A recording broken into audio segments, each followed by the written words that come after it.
So for today's video, I just wanted to get my thoughts out there about the most annoying aspect of the GOAT debate. And I didn't write a script for this one, I really just wanted to get my raw thoughts out there, maybe even with a little emotion tied to it. So I thought a script might not come across as naturally, so bear with me as I just get my thoughts out there. I feel like there's been this weird thing in recent years about the GOAT debate. It used to be that we could debate our favorite players, and all I had to do in the debate was prove that my guy was better than your guy. That was what the debate and what the conversation was centered around. My guy was a better scorer, my guy was a better playmaker, my guy was a better defensive player, so on and so forth. But in recent years, and I don't exactly know why this is the case, the debate has kind of shifted a bit. And now it's all about the supporting cast, for better or for worse. Let's look at three players as an example: Michael Jordan, LeBron James, and Kobe Bryant. I do acknowledge that each of these guys had periods of their career where they didn't have as much support. For example, in the 1980s when Michael Jordan was first drafted, he was joining a struggling franchise, and he did not have the pieces to compete with an Eastern Conference that was stacked with several different super teams. Then you look at LeBron James. In his first stint in Cleveland, he was able to take them to the NBA Finals in 2007. And sure, they had some decent pieces like Mo Williams and Zydrunas Ilgauskas, but still, that's not the kind of team that you would think would upset a perennial contender in the Detroit Pistons. But LeBron did his thing and drug his team to the NBA Finals. Then you look at Kobe Bryant, and from 2005 to 2007, he really didn't have that much support. Sure, he had Lamar Odom, but they were trying to shoehorn Lamar into a Scottie Pippen role. And when he was truly thriving in Los Angeles, that's when he was a sixth man coming off the bench. When you look at the rest of his supporting cast, guys like Luke Walton, Kwame Brown, Chris Mim, and Smush Parker, somehow, with that group, the Mamba was still able to drag them into the NBA playoffs, and even pushed a talented Phoenix Suns team to 7 games. So again, all of these players have had points where they didn't have that great of a supporting cast relatively, and were still able to do great things with their groups. But that's not what I'm talking about. An example of what I'm talking about is a guy like Scottie Pippen. Scottie Pippen is so ridiculously politicized within the basketball community, and it's just frustrating at this point. It's like I can't even talk about Scottie with an objective analytical approach without people assuming my agenda. I have made the smallest compliments about Scottie, about his defensive abilities, about his ability to play the point forward, and about how good he is in transition. And people in comment sections and people within this community will make a big fuss about it and say that I'm secretly a LeBron James fan because I'm trying to elevate Scottie Pippen. Now some of the most passionate Jordan fans seems like they're trying to convince everyone that Scottie shouldn't have been one of the 75 greatest players of all time, when Michael Jordan himself said in his own documentary that you shouldn't bring up Michael Jordan without bringing up Scottie Pippen. On the other hand, it works the same way for LeBron James. You say anything positive about Anthony Davis and suddenly you're trying to take away from LeBron. Or if you talk about how strong his Cleveland group was in his second stint. Nobody takes a bigger dump more consistently on Kevin Love than LeBron James fans. Kevin Love in Minnesota was an absolute problem. He was a great three-point shooter, he was a tremendous outlet passer, he was one of the best rebounders in the entire league, and at his best, he was getting around 25 points per game. Then he went to Cleveland, and instead of being the number 1 option, he became the number 3 option between Kyrie Irving and LeBron James.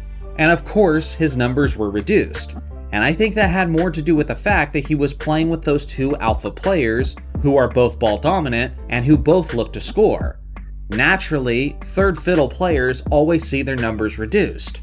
But LeBron fans expect me to ignore all of that context and pretend that Kevin Love was just a carcass on the court. These narratives drive me insane. Another example of this is Kobe Bryant. And listen, I am very clear and very honest about the fact that I am a massive Lakers fan and a massive Kobe Bryant fan. With that being said, I still think I can be objective at times, and a lot more than some other Kobe Bryant fans are capable of. Look at this iconic photo of Kobe Bryant, Paul Pierce, and Kevin Garnett. This photo is awesome because it displays what Kobe was willing to stand up to and the talent that he had to overcome in order to win his 5th championship ring. But apparently that wasn't enough, and people then photoshopped it to turn into this photo. Lakers fans are using this photoshopped image to preach the narrative that Kobe almost single-handedly overcame a super team Boston Celtics. And sure, it might look like a cool image, but I also think it's highly disrespectful to none other than Pau Gasol. Pau Gasol was a major reason why Kobe was able to win back-to-back championships, winning his 4th and 5th ring. He deserves to be in this image as well. And if you're saying that Kobe did it single-handedly against this super team, you're being massively disrespectful. Gasol deserved to be in that image the instant that he first put on a purple and gold jersey and had an amazing game in his debut, while Kobe basically didn't do much. And in the post-game interview after that debut game for Pau Gasol, Kobe declared that there is a God. That's how excited he was to have Gasol as a co-star. Sure, there is the famous clip where Kevin Garnett is talking about how Kobe Bryant was out there by himself. But KG was clearly wrong here, and he's not giving the respect due to Pau Gasol. In Game 7 of the 2010 NBA Finals, Kobe shot 6 of 24 from the field, and sure, the Mamba stepped up and hit clutch shots down the stretch and secured 15 rebounds, but he needed the help from Pau Gasol, who had 19 points, 18 rebounds, and 4 assists. Clearly, Kobe wasn't out there by himself in Game 7.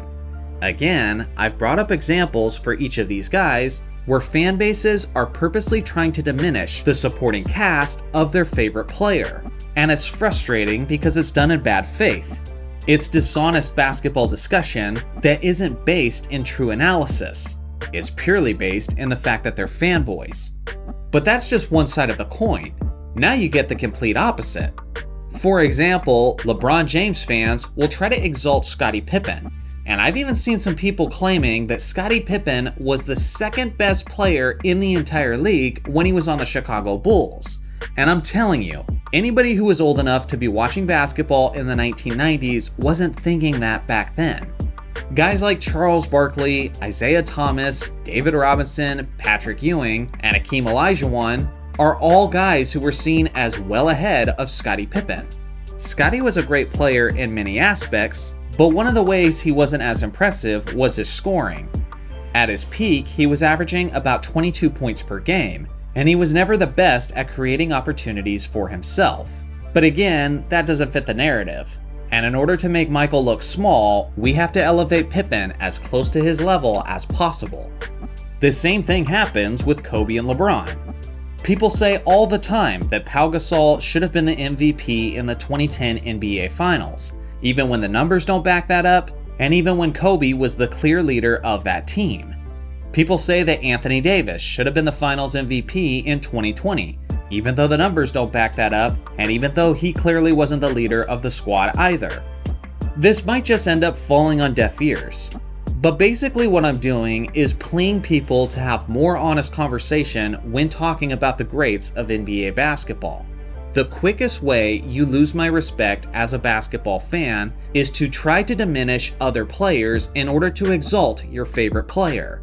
Everybody should recognize at this point that basketball is a team sport. There's nothing shameful about admitting that a great player needed help to win a championship. Everyone does. So with that being said, I'm going to ask you guys to do something in the comment section below. Give me an example of when another guy stepped up and helped your favorite player look better in the process. I look forward to hearing your suggestions in the comment section below. Thanks for watching as always. Make sure to like and subscribe for more basketball content, and I'll see you guys in the next video.